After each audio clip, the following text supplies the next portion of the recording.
Salam, terpujilah Tuhan kita Yesus Kristus yang adalah Tuhan dan Juru Selamat saudaraku sekalian.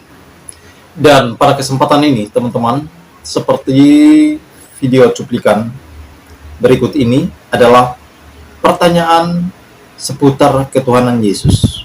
Nah sekarang gini, contoh lah, anggap aja sebagai orang Kristen, Yunia kan percaya bahwa Yesus sudah mati di atas kayu salib buat tebus dosa Yunia. Bagi orang Kristen. Berarti Yunia cinta sama Yesus dong?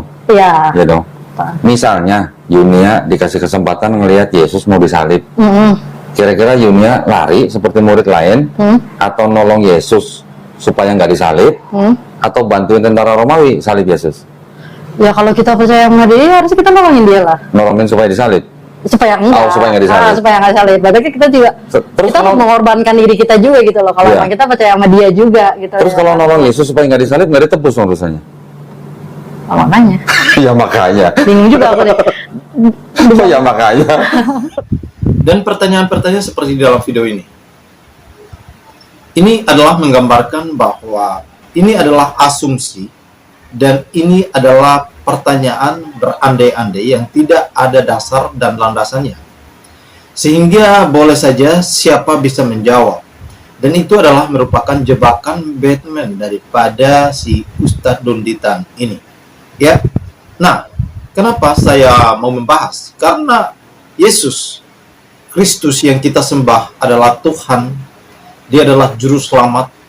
Yang menurut iman mereka, Yesus bukan mati disalibkan, tetapi diserupakan, dan Yesus diselamatkan, dan saat ini ada di surga. Yesus diangkat hidup-hidup, dan saat ini ada di surga. Kira-kira seperti itu. Yang kedua, perbedaan yang mencolok adalah Isa Al-Masih, yang mereka selalu menggoreng-goreng isu, mengaitkannya dengan Yesus Kristus. Itu adalah lahirnya di bawah pohon kurma.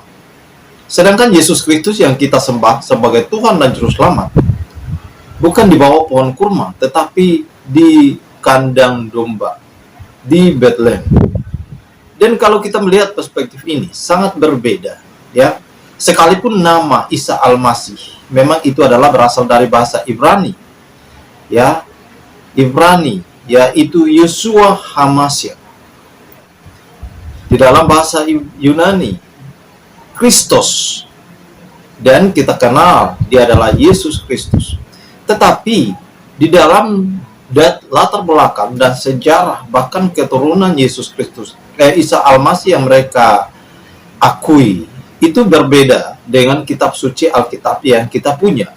Oleh karena itu, kalau misalnya ia mau bertanya seputar tentang ketuhanan Yesus, penyaliban Yesus, maka harus merujuk kepada satu sumber, yaitu Alkitab Perjanjian Lama dan Perjanjian Baru.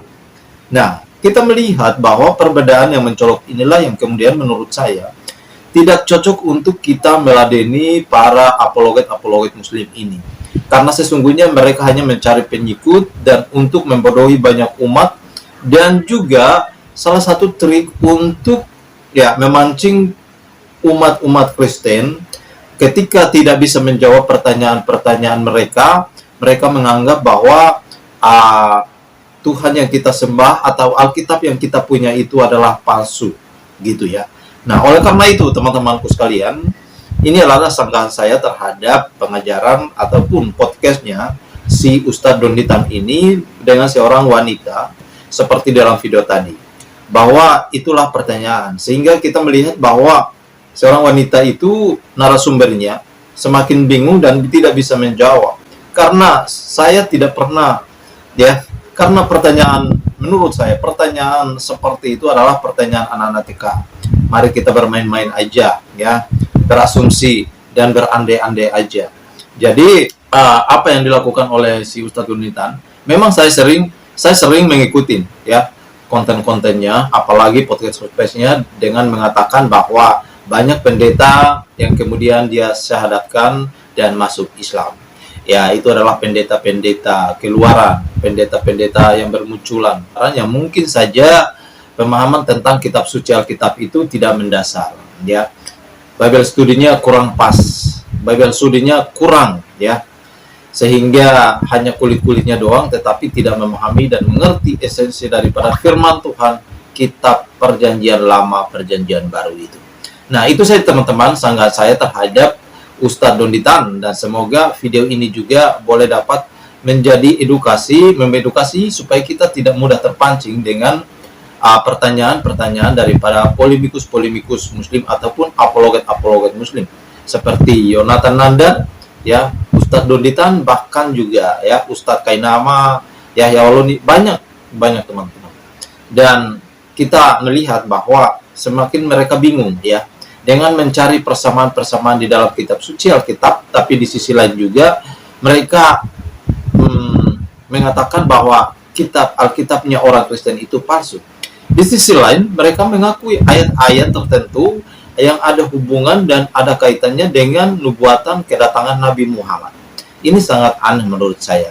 Tetapi kita harus memahami bahwa seperti yang saya katakan bahwa memang sumber kita berbeda dan latar belakangnya berbeda. Salah satunya seperti penyaliban Yesus Kristus yang mereka sebut Isa Al-Masih, dan juga kelahiran Yesus Kristus yang adalah Tuhan kita yang mereka sebut Isa Al-Masih. Dan itu aja sudah beda. Untuk apa kita berdebatkan?